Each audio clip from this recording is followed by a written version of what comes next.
proposta que tenho para apresentar aos irmãos nesta noite, para dar uma boa definida na questão Páscoa em nossa cabeça. Eu creio que muitos dos irmãos já entendem isso bem. Mas eu creio que uma relembrada é importante. O fato é que ceia, ou a ceia e a ressurreição, são a Páscoa do cristão. A ceia e a ressurreição.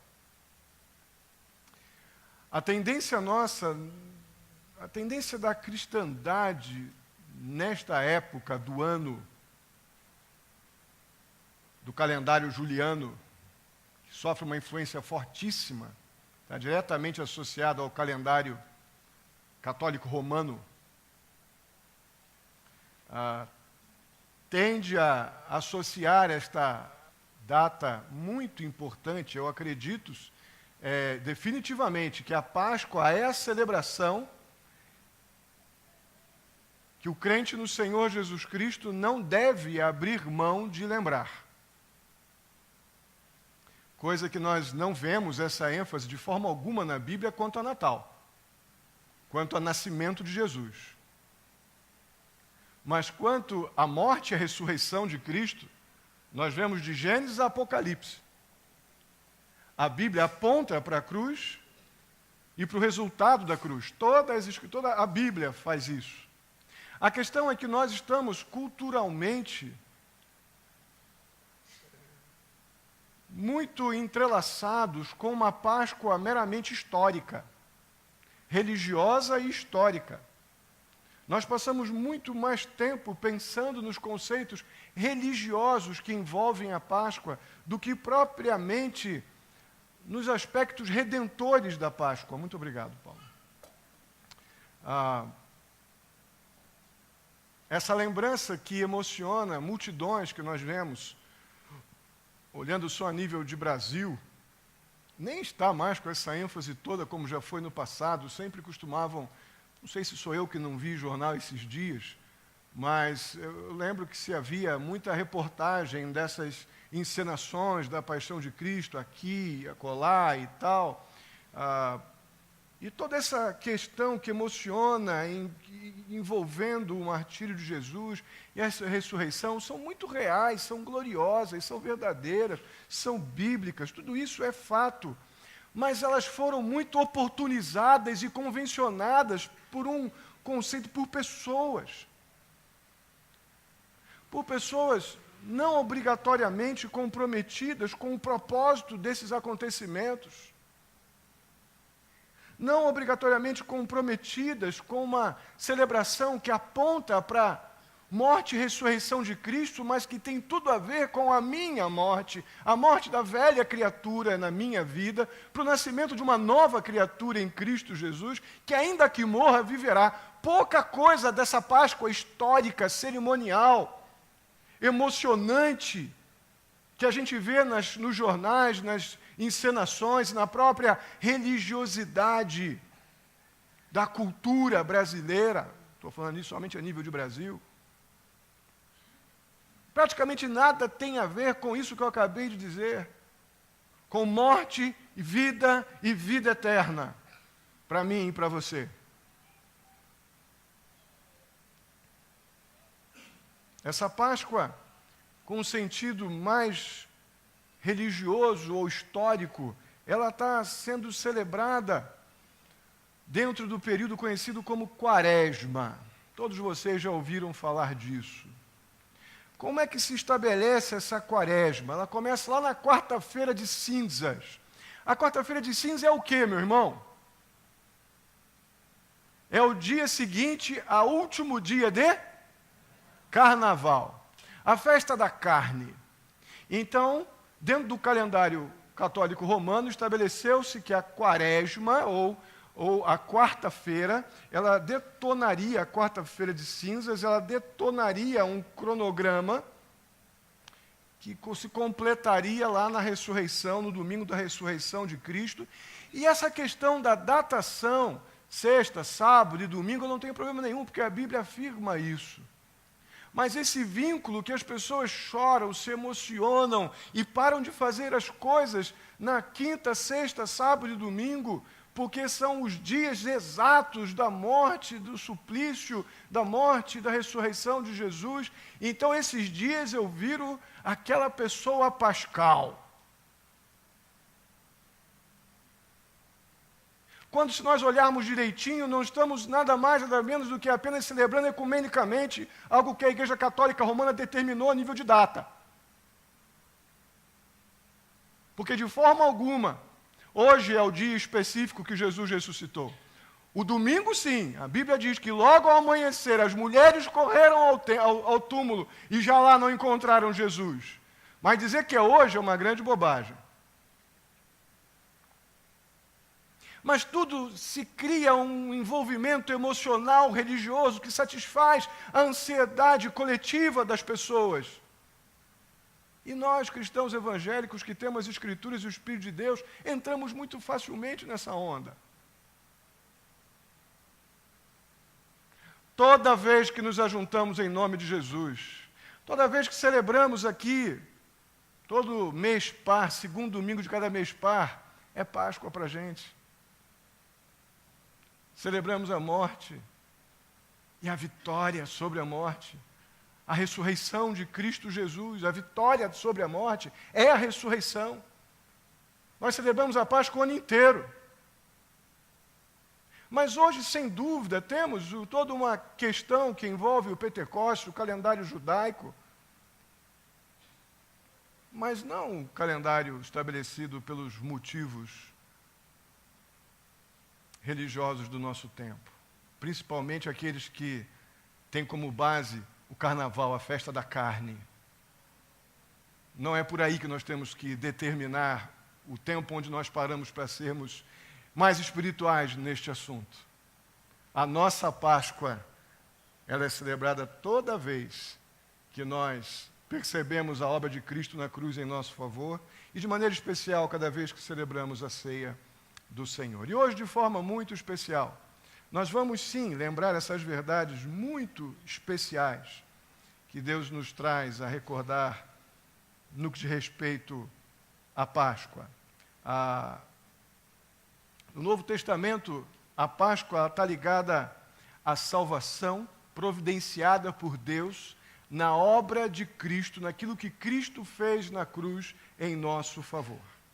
Já a Páscoa no Antigo Testamento, aquela que a gente costuma lembrar, aquela que foi lembrada aqui na EBD, uma boa parte da história contada, é a Páscoa do Antigo Testamento. Algo muito importante também, aquela celebração exclusivamente judaica. Mas a ceia do Senhor, ela substituiu aquela Páscoa. A ceia do Senhor é o substitutivo de Deus para aquela Páscoa que sinaliza a libertação, não somente do povo como uma instituição, como uma nação, mas a libertação daquele povo da escravidão e a total libertação que recebemos em Cristo Jesus. Houve, sem dúvida alguma, no Novo Testamento, uma conexão muito intencional da parte de Deus em celebrar a Páscoa judaica e aqueles eventos ali todos que incluíam a morte de Cristo Jesus, bem na festa do Pentecostes, bem na festa dos pães sem fermento, bem naquele momento ali onde Jerusalém estava cheio de judeu. Eles presenciariam ali em loco todas as promessas feitas no Antigo Testamento de que o Messias viria, aquele cordeiro sofredor lá de Isaías 53, aquele cordeiro de Deus que padeceria, eles testemunhariam algo espetacular, a providência de Deus ou as profecias de Deus se cumprindo plenamente debaixo dos olhos deles. Foi tudo muito bem arrumado por Deus para que aquilo acontecesse para o bem de todos daquele momento e para nós até hoje. Não foi, irmãos, por acaso que Jesus foi crucificado na semana da Páscoa. Exatamente naquele momento ou no dia de que o cordeiro pascal costumava ser imolado. Não foi por acaso, não foi um acidente. O intuito disso, sem dúvida alguma, era chamar a atenção, era aquele desejo de Deus que estamos vendo lá em Efésios capítulo 3 e finalzinho do capítulo 2 que estamos vendo de quarta-feira, aquele projeto de Deus de quando instituiu aquela nova comunidade chamada igreja, que não havia mais muro que separava. Aqui Deus já estava sem dúvida alguma dizendo, olha, é importante que vocês parem, consumou isso plenamente mais à frente, com o apóstolo Paulo testemunhando isso aos Gálatas e aos Efésios. Mas aqui Jesus, o Deus, já está dizendo, olha, judeus, vocês estão aqui para testemunhar algo que eu completei com a obra do meu filho na cruz. É o meu cordeiro agora que entra em substituição a todos os sacrifícios que foram feitos até aqui, celebrando a libertação que eu também providenciei para vocês. Agora vocês estão plenamente libertos no meu filho. Foi orquestrado maravilhosamente por Deus tudo isso aqui.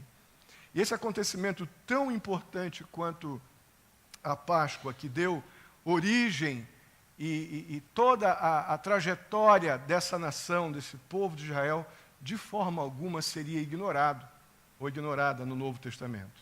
Então a última ceia, ela foi, no primeiro momento, uma ceia pascal.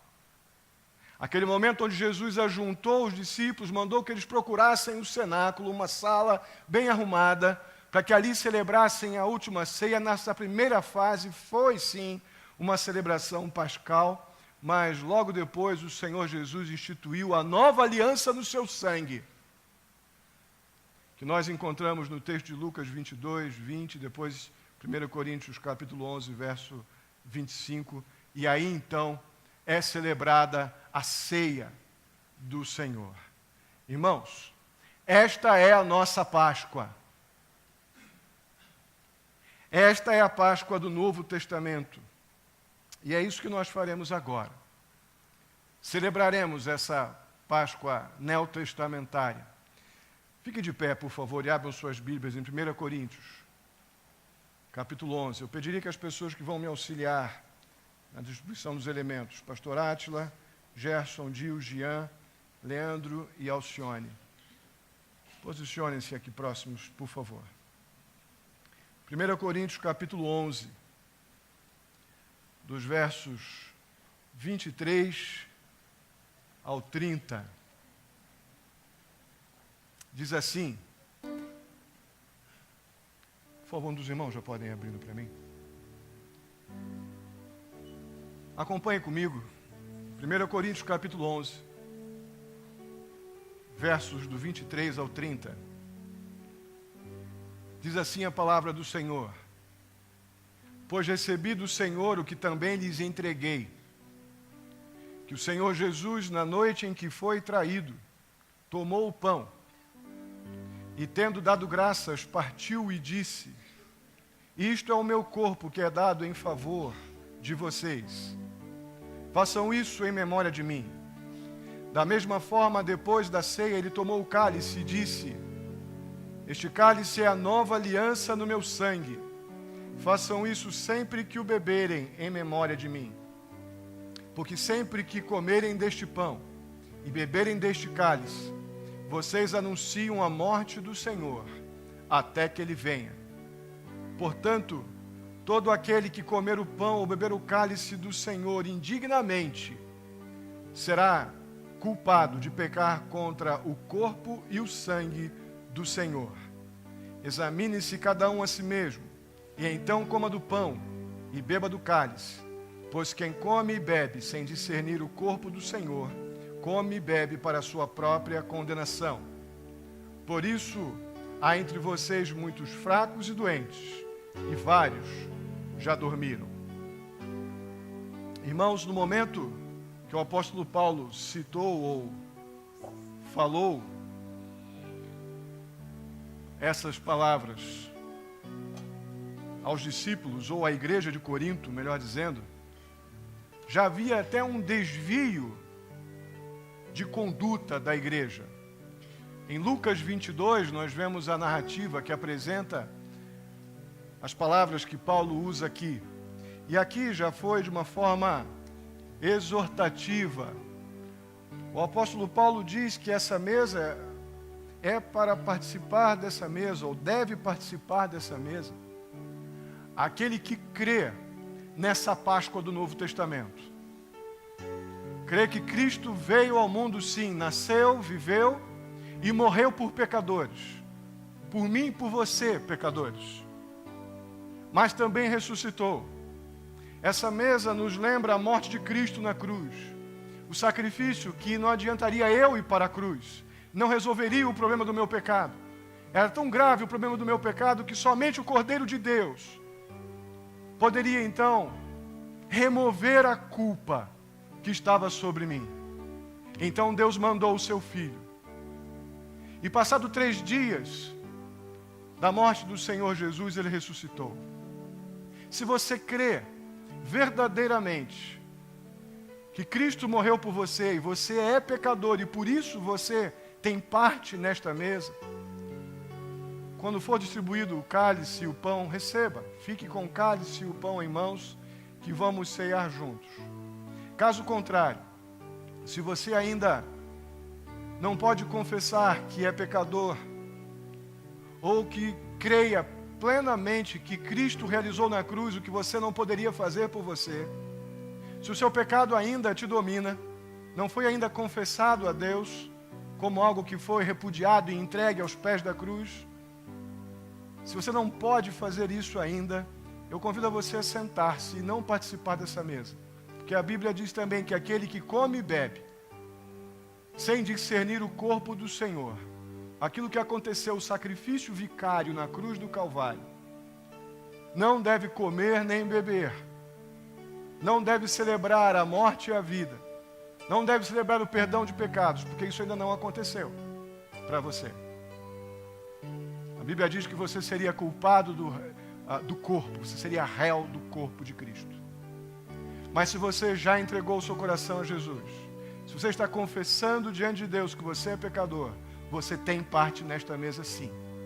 Nós vamos orar, dando graças pelo pão e pelo cálice. E depois de orar, você tome a sua decisão aí no seu coração. Se você entende que você é um pecador, confesso, e crer na obra de Cristo por você, participe dessa mesa. Se ainda não é possível isso, com muito carinho, eu convido você a sentar-se e preparar-se para um encontro com o Senhor Jesus e quem sabe na próxima oportunidade você esteja ceando conosco. Oremos. Santo e amado Deus, eu te agradeço, ó Pai, pelo teu corpo que foi entregue na cruz pelos nossos pecados, o sacrifício de Cristo na cruz por nós. Eu te agradeço grandemente. Te agradeço por esse sangue precioso que foi derramado. O sangue do teu Filho, ó Deus, que conforme nos dizem as Escrituras, nos purifica de todo o pecado, nos livra da imundície do pecado, nos redime, nos lava, nos cura. Ó Deus Santo, obrigado pelo poder da cruz. Obrigado por Cristo Jesus. Aceita a nossa adoração e a nossa gratidão. Em nome de Jesus. Amém.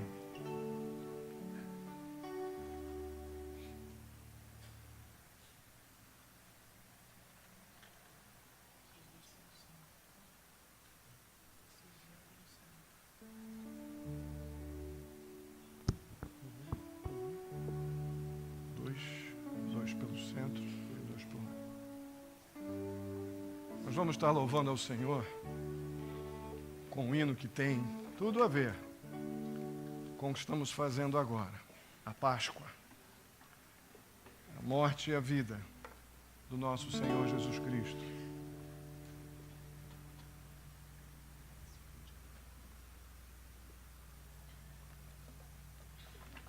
Vamos cantar juntos, se tiver letra ali, que eu acho que não vai ter.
ao sobre a terra caminhar, cheio de amor, discípulo, para os rastros seu salvar.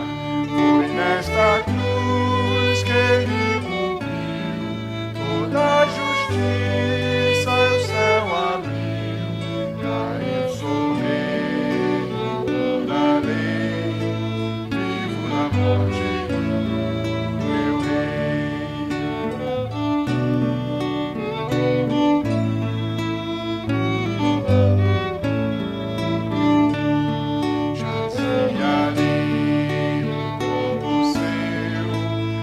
Apagada a luz de Deus, mas ao morrer ressuscitou e sobre a morte conquistou. Vitória plena, vivo está, pra toda a escravidão quebrar. Ele é meu, bom caminho.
Até que volte, vivo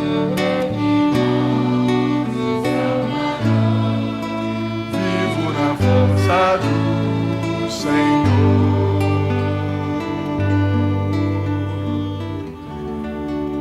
Amém.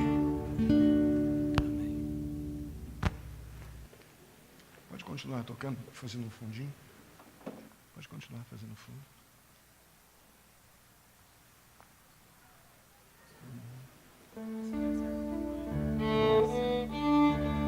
Estamos com um problema tão bom. Acho que não deu. Oi? Quem não recebeu ainda o cálice ou o pão? Ih, que bom, olha quanta gente, graças a Deus. Coisa, que problemão bom. Já foi. Pão. Quem não recebeu o pão ainda, levante uma das mãos. O pão. O pão todos receberam, falta apenas o cálice, né? A mensagem gloriosa que nós acabamos de cantar é algo espetacular. Essa é a nossa Páscoa. É a Páscoa que aponta para a cruz. É a Páscoa que aponta para a morte. Mas a Páscoa que aponta para a vida. É uma Páscoa que transforma, que eu não preciso de uma data agendada por calendário de ninguém. É a Páscoa que celebramos todo dia quando somos agraciados com o poder da cruz, quando confessamos pecados e temos aquela convicção de que o nosso pecado foi perdoado pela obra de Cristo na cruz. Sabe o que acontece nesse dia? Esse dia é Páscoa. Que bom que nós somos libertos de depender de qualquer coisa, de chocolate, de ovo de coelho e coisas afins. Somos libertos por uma graça maravilhosa, obra completada por Cristo na cruz em nosso favor. Estamos desde cedo com um problema de lugar. Isso é um problema que eu quero ter sempre. Não tinha cadeira na escola dominical, agora acabou o cálice, acabaram as reservas. Esse é um problema que eu quero ter sempre. Vamos continuar nesse estado de oração, de gratidão, aguardando a chegada de mais uma bandeja de cálices.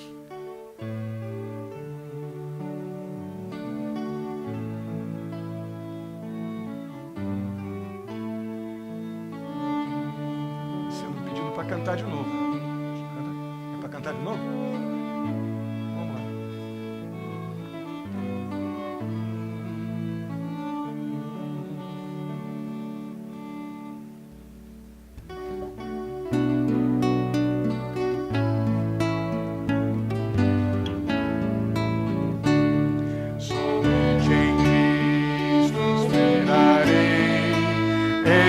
força e meu cantar, meu alicerce e meu rei, firme no mais revolto mar, amor maior, profunda paz, o meu temor silente está, és tudo em mim, consolador, vivo na luz do meu Senhor.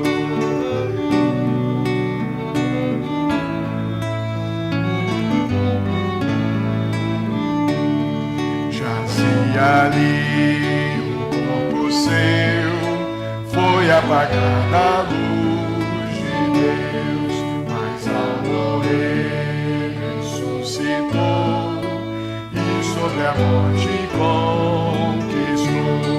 Vitória plena, vivo está, pra toda a escravidão quebrar. E ele é meu, comprado pelo próprio Deus.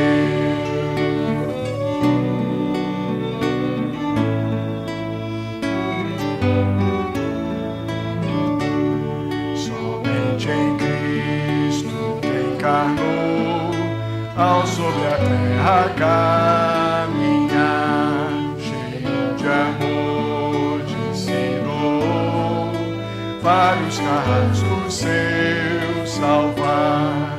Foi nesta cruz que ele cumpriu, a justiça o céu abriu, caiu sobre ele toda a lei, vivo na morte do meu rei.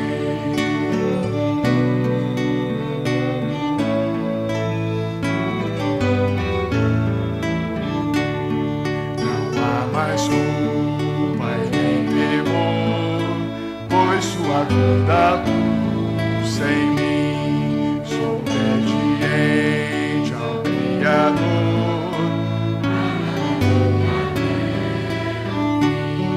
Nenhum poder, nenhum adio vai desfazer o que cumpriu, até que volte o Salvador, vivo na força do nenhum poder, nenhum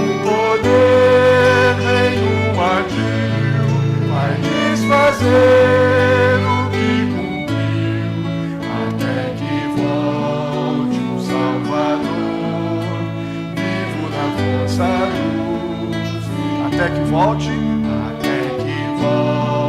o Salvador, vivo na força do Senhor. Amém. Graças a Deus.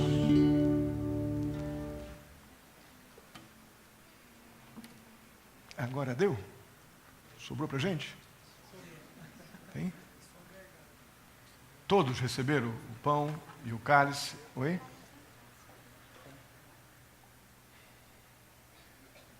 O que está para acontecer? Elas creem em Jesus como Salvador? Elas creem em Jesus?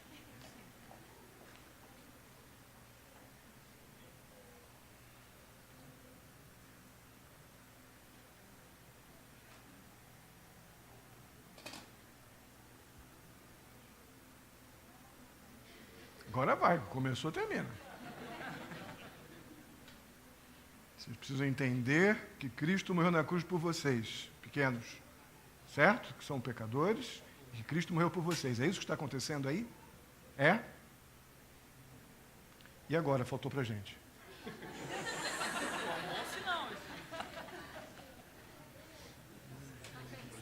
Pode continuar ministrando ali pra gente? Eu bebo água, tá tudo certo. Opa, perdão. Quem?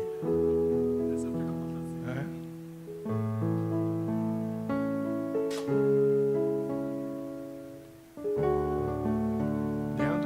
Leandro foi? Pra ele? Eu bebo água, ele bebe.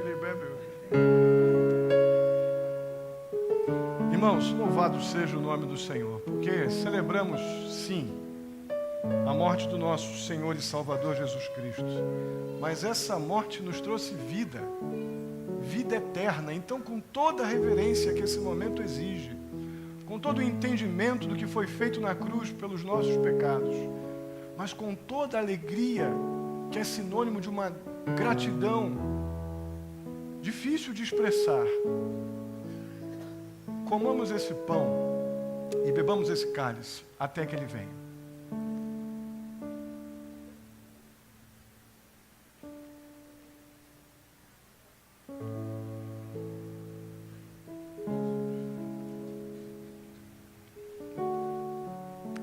Santo, santo, santo.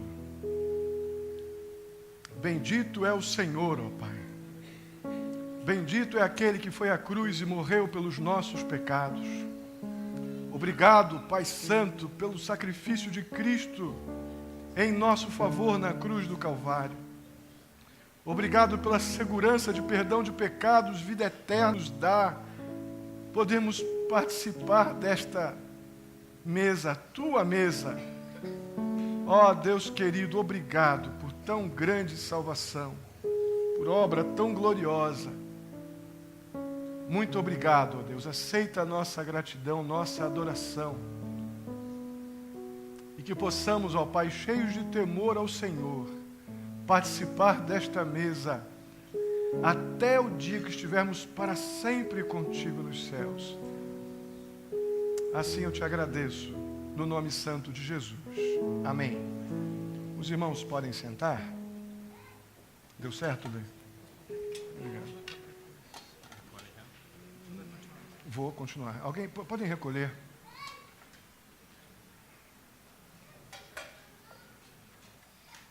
E como eu disse, esse culto é diferente. E a mensagem continua.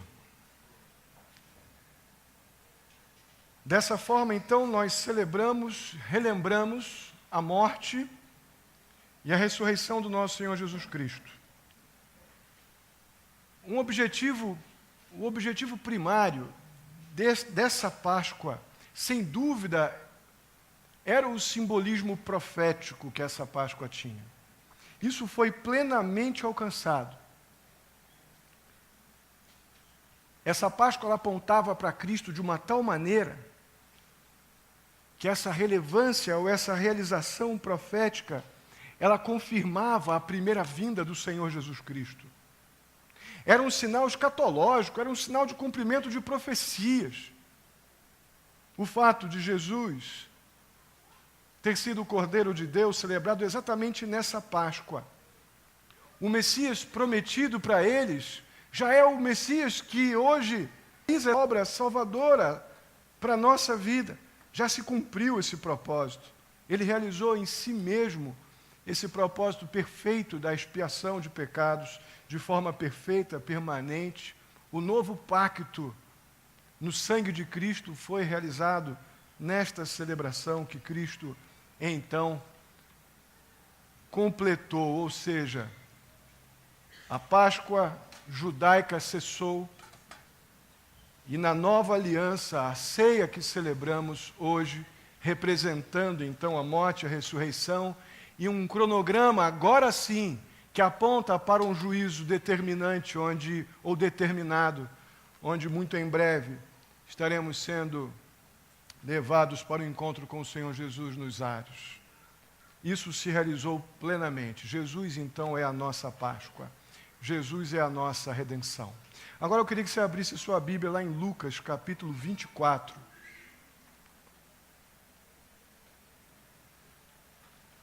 Lucas, capítulo 24.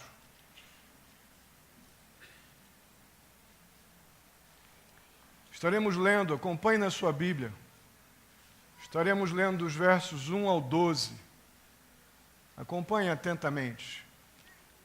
Lucas capítulo 24, versos do 1 ao 12, diz assim: No primeiro dia da semana, de manhã bem cedo, as mulheres levaram ao sepulcro as especiarias aromáticas que haviam preparado. Encontraram removida a pedra do sepulcro, mas quando entraram, não encontraram o corpo do Senhor Jesus. Ficaram perplexas, sem saber o que fazer. Os homens com roupas que brilhavam como a luz do sol colocaram-se ao lado delas. Amedrontadas, as mulheres baixaram o rosto para o chão e os homens lhe disseram: por que vocês estão procurando entre os mortos aquele que vive? Ele não está aqui, ressuscitou. Lembrem-se do que ele lhes disse quando estava com vocês na Galileia. É necessário que o Filho do Homem seja entregue nas mãos de homens pecadores, seja crucificado e ressuscite no terceiro dia. Então se lembraram das palavras de Jesus. Quando voltaram ao sepulcro, elas contaram todas as coisas, ou estas coisas, vou começar o verso 9 de novo.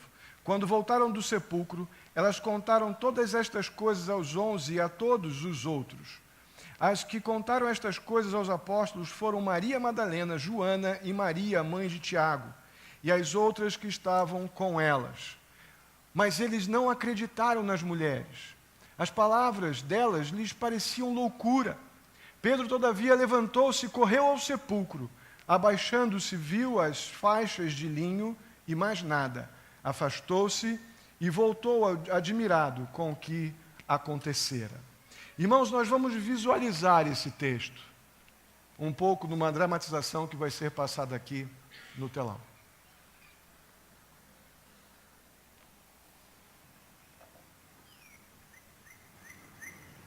Pode botar som. No domingo, bem cedo, as mulheres foram ao túmulo, levando os perfumes que haviam preparado. A entrada do túmulo está aberta. A entrada do túmulo está aberta? Vamos. Está aberta.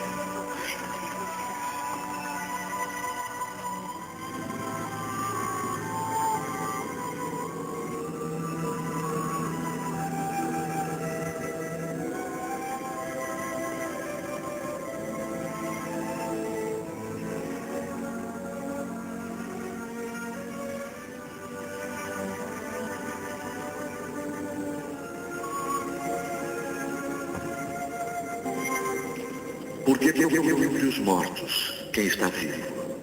Ele não está aqui. Ressuscitou. Lembre-se do que ele disse a vocês quando estava na Galileia. O Filho do Homem precisa ser entregue aos pecadores, ser crucificado e ressuscitar ao terceiro dia.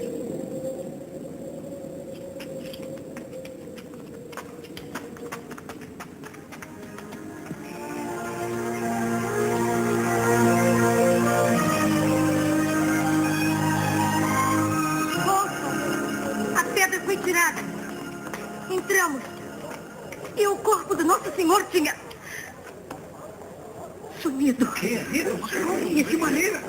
2 homens apareceram diante de nós, com roupas muito brilhantes como o sol, e nos disseram: por que procuram entre os mortos quem está vivo? É verdade. Acreditem. Nós vimos. Vão ver vocês mesmos. O túmulo está vazio. Nosso Senhor sumiu. Tem que acreditar em mim.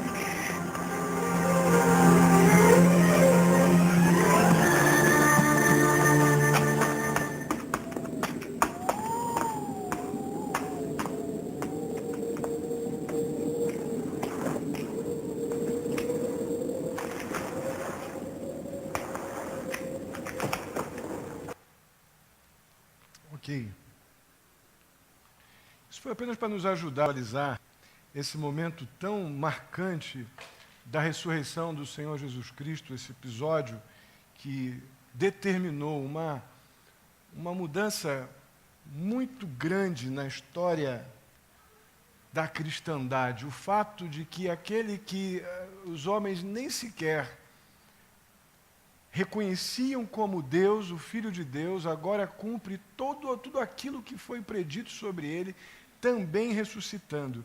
Irmãos, por que é tão importante para o crente a ressurreição de Jesus Cristo? Queridos, se a carreira pública de Jesus tivesse acabado na cruz, com a sua morte teriam morrido seguramente todas as promessas do Antigo Testamento, com essa morte sem a ressurreição. Essa morte sem a ressurreição acabaria com todas, não somente promessas, mas todas as profecias do Antigo Testamento que apontavam para Jesus. Sabe o que mais aconteceria? Sem a ressurreição de Jesus Cristo, apenas a morte, como tantos querem insistentemente celebrar, um Jesus esquartejado, um Jesus tripudiado, um Jesus que perdeu na cruz. Tanta a religiosidade dos nossos dias se gasta tanto em celebrar um Jesus morto, quando a cristandade, os realmente salvos em Jesus Cristo, aqueles que tenham todo esse cenário, esse pano de fundo bíblico das realidades que envolvem a ressurreição, precisam na ressurreição, dependem da ressurreição para essa esperança salvífica. A nossa segurança de salvação, a nossa segurança de vida eterna está na ressurreição de Cristo. A nossa salvação está depositada na segurança de que Cristo ressuscitou. É para isso que apontam os evangelhos. Não somente Cristo vive, o fato da ressurreição de Cristo é algo tão espetacularmente verdadeiro, que não somente Cristo vive, mas a causa de Cristo prevalece. Senão nós não seríamos mais do que um bando de doidos andando fanáticos atrás de uma figura qualquer idealizada por algum ser humano qualquer. O fato da ressurreição é glorioso, meus irmãos, para nós.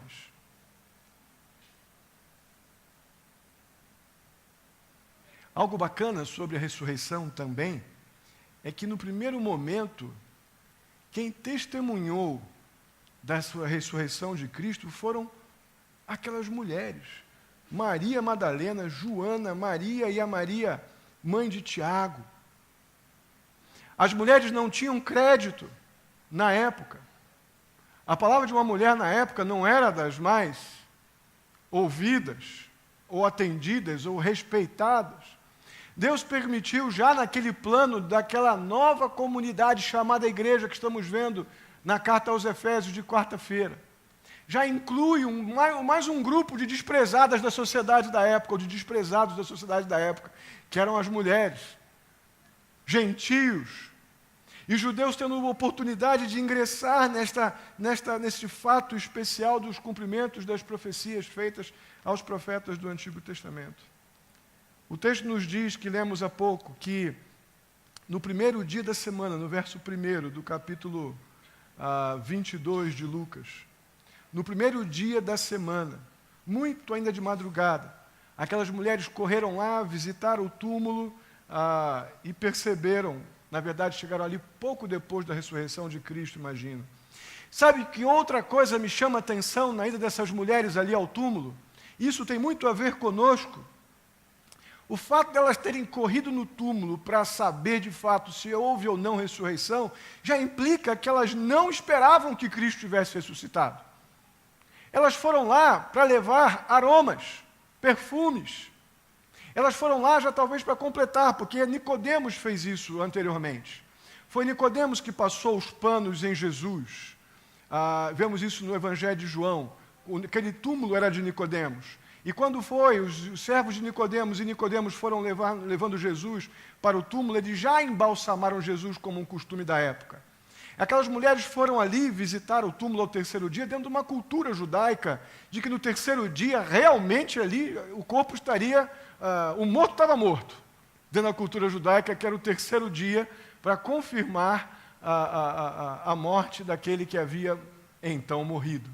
E eles levam também aromas e perfumes, e chegando lá, elas que já sabiam de que Cristo já havia dito que ressuscitara, ficaram impactadas, elas não criam, elas não esperavam num Jesus ressurreto, até pelo fato de estarem levando perfumes e aromas para colocar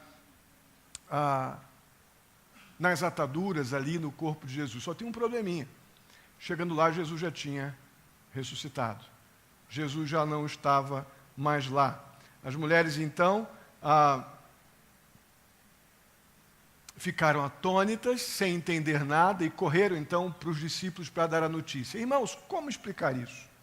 Como explicar o fato de que elas já tinham ouvido do próprio Jesus, que Jesus ressuscitaria ao terceiro dia, foram no terceiro dia levar aromas para o corpo, por causa do cheiro do corpo, para não deixar o corpo ficar podre.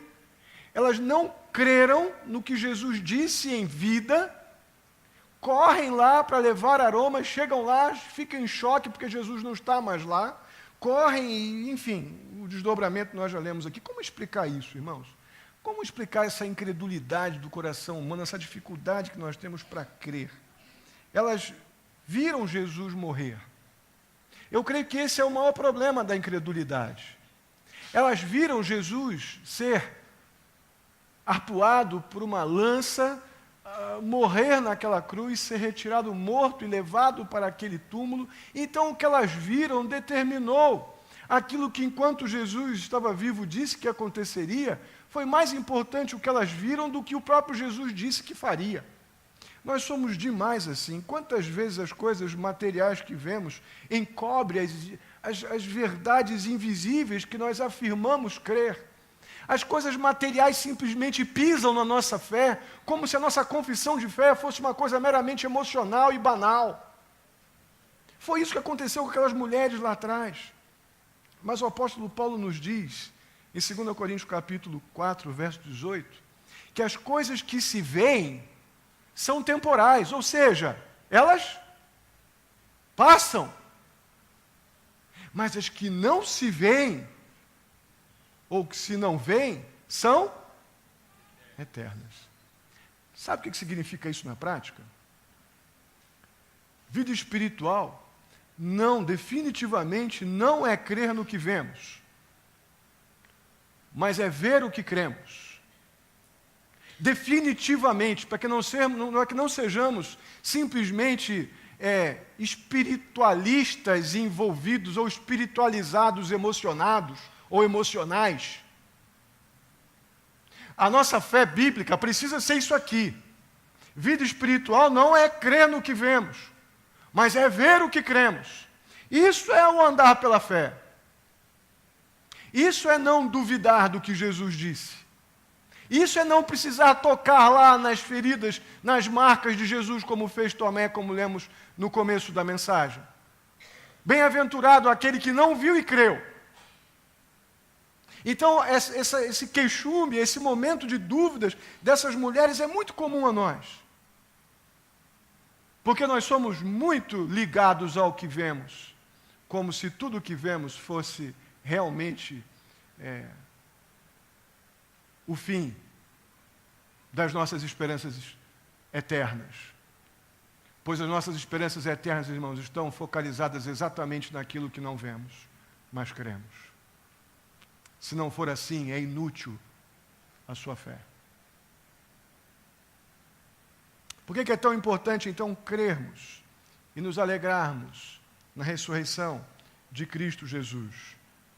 Porque ela é a garantia da nossa fé, irmãos. A nossa fé está firmada no fato de que Jesus vive. Está fundamentada, gozado.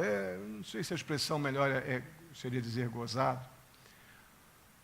Mas por que é tão consolador quando num culto fúnebre, quando eu estou realizando um culto fúnebre, eu lembro o texto do Evangelho de João, que diz que aquele que vive, ainda que morra. Por que essa verdade ela é tão gostosa de ouvir diante da morte? Por que somos tão demorados a crer nas verdades que confessamos aqui dentro da igreja crer? Irmãos, é determinante nos apegarmos ao fato verídico de que o nosso Senhor Jesus Cristo vive. A ressurreição de Cristo é um espetacular evento ou milagre que Deus realizou, confirmando o propósito divino de vida eterna para nós. A ressurreição implica na nossa vida eterna, na vida eterna para todo aquele que crê em Jesus como Salvador. Todo aquele que teve os seus pecados perdoados através da morte de Jesus na cruz, tem na ressurreição de Cristo uma segurança gloriosa. Essa segurança que João testemunha quando diz, ou o próprio Senhor Jesus diz no Evangelho de João, aquele que crê em mim, ainda que morra, viverá. O problema é que a gente vive como se não fôssemos morrer. Nós vivemos como se fôssemos eternos. Por isso que essas verdades gloriosas da cruz são tão demoradas para a nossa compreensão. Só lembramos e nos apegamos às verdades sobre a ressurreição de Cristo Jesus, ou num evento histórico da Páscoa, histórica da sociedade religiosa que a gente vive, ou quando estamos no leito de morte ou na beira de uma situação grave que ameaça a nossa vida. Aí nós nos lembramos do quanto a ressurreição de Cristo é importante para nós. Mas não devia ser assim. Porque a vida que recebemos em Cristo Jesus, ela já é para ser desfrutada, os efeitos da ressurreição de Cristo já são para ser desfrutados agora. Na vida presente, dentro dessa realidade. Olha o que diz em Romanos capítulo 8, verso 11. Vamos ler juntos? E se o Espírito daquele que ressuscitou Jesus dentre os mortos habita em vocês, aquele que ressuscitou a Cristo dentre os mortos, também dará vida a seus corpos mortais, por meio do seu Espírito que habita em vocês. Ainda, Romanos capítulo 10, verso 9, diz assim, vamos juntos. Se você confessar com a sua boca que Jesus é Senhor e crer em seu coração que Deus o ressuscitou dentre os mortos, nós dependemos da ressurreição de Cristo para termos segurança da nossa salvação. É determinante lembrarmos de que não celebramos um Cristo esfarrapado na cruz, como insistentemente a cultura religiosa dos nossos dias impõe. Que fiquemos com velas acesas, sacrificando ainda um Jesus esbagaçado na cruz. Quando o Evangelho aponta para um Jesus que morreu, sim, sacrificialmente, com muita dor em nosso lugar, mas agora está vivo à direita de Deus e foi testemunhada a sua vida por centenas de pessoas. E aguardamos a vinda do Senhor Jesus Cristo para que tenhamos vida eterna, juntamente com eles no céu, na presença do Senhor. Amém? É esse o Cristo da nossa Páscoa. É esse o Cristo ressurreto. É esse o Cristo que traz esperança. É esse o Cristo da nossa salvação. É esse o que liberta. Não o que simplesmente emociona. Mas o que emoção não é pecado, irmão. O problema é ficar só na emoção. Se a sua emoção é sinônimo de uma libertação causada pelos efeitos da cruz, chore.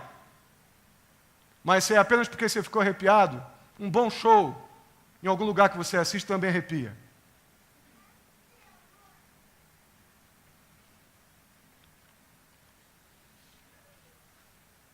Então é sobre o milagre da ressurreição que está firmada a nossa fé.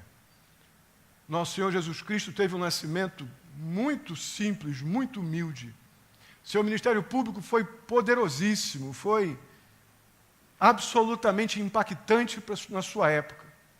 Sua morte foi dura, sacrificial e penosa. A sua ressurreição foi majestosa e gloriosa. Irmãos, a ressurreição é o clímax da obra da cruz.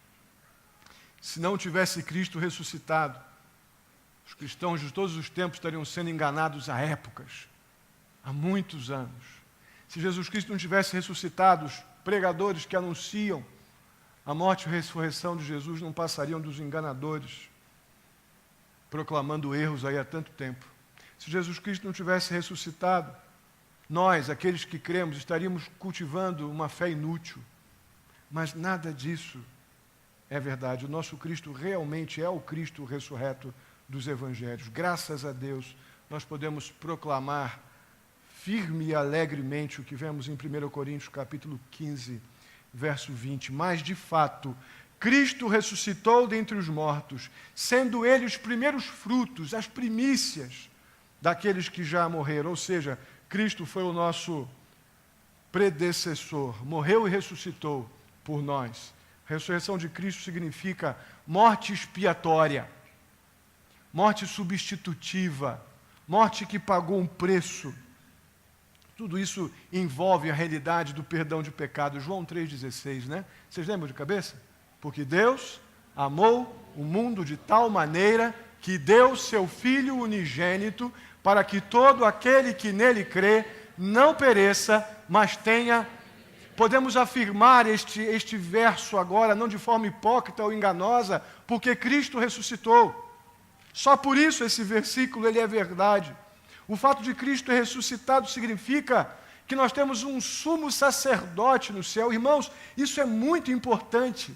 Isso significa na prática que Jesus, como sumo sacerdote, ele vivenciou, ele conhece como homem as nossas debilidades, fraquezas, necessidades. Ele intercede diante de nós ao Senhor, ao Supremo Juiz. Você vê isso aqui também em Hebreus capítulo 2, verso 17 e 18, essa posição de Jesus como supremo sumo sacerdote, apresentando a nossa súplica, apresentando como homem que conheceu as nossas dores, todas as nossas necessidades e intercedendo por nós. Vemos isso em Romanos 8, verso 34. Irmãos, a ressurreição de Cristo Jesus significa que nós podemos ainda nesta vida ter uma nova vida em Jesus Cristo. Ninguém precisa esperar ir para o céu para começar a representar, no melhor dos sentidos, a testemunhar de que o Cristo ressurreto já vive em mim. O nosso testemunho, a nossa vida deve testemunhar desse Cristo ressurreto. O fato de Cristo estar vivo e viver em mim deve ser visto no nosso agir, na nossa atitude como pessoas salvas pelo sangue de Jesus. Amados, aqueles que já aceitaram Jesus como Salvador devem viver de modo digno da vocação que foram chamados.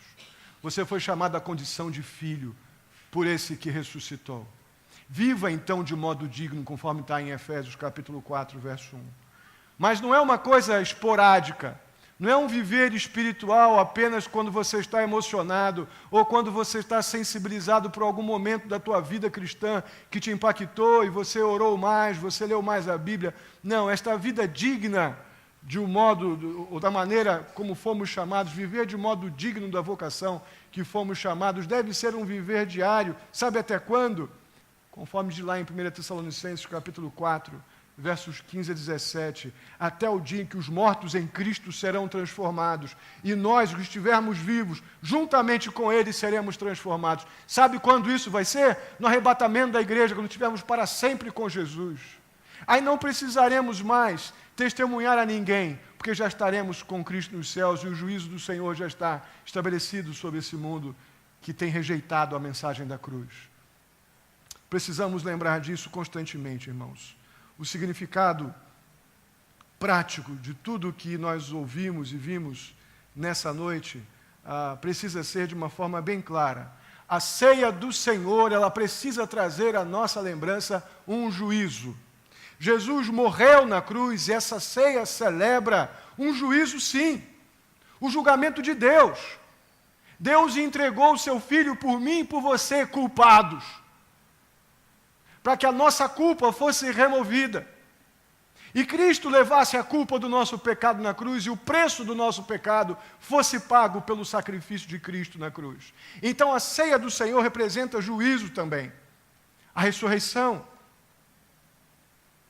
ela consumou, sem dúvida alguma, a vitória de Cristo sobre a morte e o pecado, nos dando vida eterna, segurança de salvação para todo aquele que crê no Senhor Jesus Cristo. Todas essas distrações criadas pela religiosidade da Páscoa histórica, que está aí o tempo todo no nosso pé, na televisão, no nosso ouvido, e muitas vezes nos afetando. Os coelhinhos e os chocolates de Páscoa, que nos distraem de uma forma absurda, continuam afastando tantas pessoas, até alguns que já confessaram Jesus como Salvador. São distrações que nos afastam dessa realidade do juízo e da vitória para aquele que crê. Nos distraem, nos afastam do propósito específico pelo qual a Páscoa foi estabelecida, a nova Páscoa, a Páscoa neotestamentária, a Páscoa que Jesus celebrou com os discípulos e nós celebramos aqui há pouco. O fato, então, irmãos, para terminarmos, é que o juízo da parte do Senhor é certo. O juízo é certo. A única maneira de escapar de Cristo como juiz é correr para Cristo como Salvador. A única maneira de escaparmos de Cristo como aquele que morreu na cruz pelos meus pecados, como aquele que diz no Evangelho de Lucas, aquele que crê em mim está salvo, o que não crê já está condenado. A única forma de escaparmos da teimosia em permanecer apegados aos nossos hábitos pecaminosos, colocando Jesus em segundo, terceiro lugar, colocando a palavra de Deus e a sua justiça depois dos seus interesses pessoais. A única forma de escaparmos do juízo certo que vem sobre aqueles que não dão a Cristo o lugar devido em seu coração é correr agora para Cristo, para aquele que foi para a cruz morrer pelo teu pecado e ressuscitou, para que você tenha certeza absoluta que se você morrer agora, você tenha a vida eterna assegurada pela ressurreição do nosso Senhor Jesus Cristo. Amém? Vamos orar? Queria orar por você. Baixa seus olhos. Eu quero orar por você. Talvez você não soubesse ou não entendesse ou não tinha ainda acordado para um monte de coisas que você ouviu aqui agora. Talvez você tenha entrado aqui sem ter certeza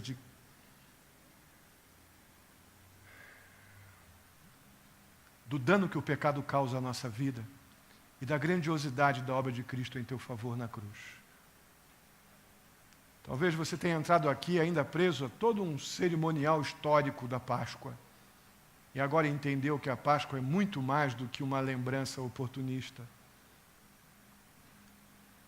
Eu quero orar por você. Se você ainda não entregou o seu coração a Jesus e quer fazer desta Páscoa que celebramos nesta noite a sua Páscoa, ore comigo. Ore dentro da sua cabeça. Pense, ore, responda em oração. Que Deus ouve o teu clamor aí agora, dentro do teu coração. Ore comigo se você quer fazer desta Páscoa a sua Páscoa. Pai Santo, obrigado pela tua palavra. Obrigado a Deus porque o Senhor é quem nos convence do teu juízo. E o Senhor é que nos convence do nosso pecado. E o Senhor é que nos dá perdão de pecados e vida eterna. Eu peço a Ti em nome de Jesus. Se há alguém aqui que entrou ainda, ó Deus, dividido, com um coração preso ainda nas coisas do mundo, da vida, do dia a dia, das coisas aí fora, na religiosidade inútil que nos faz celebrar uma Páscoa inútil, mas está entendendo que esta é a Páscoa do Senhor Jesus, é que aponta para a morte e para a ressurreição, que aponta para o perdão de pecados e para a vida eterna, que transforma a nossa vida, que nos liberta da escravidão do pecado. Ó Deus querido, em nome de Jesus,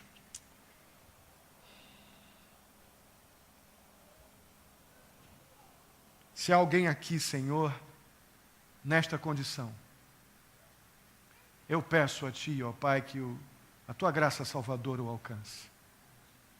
Que a Tua graça salvadora, ó Deus, transforme mente e coração.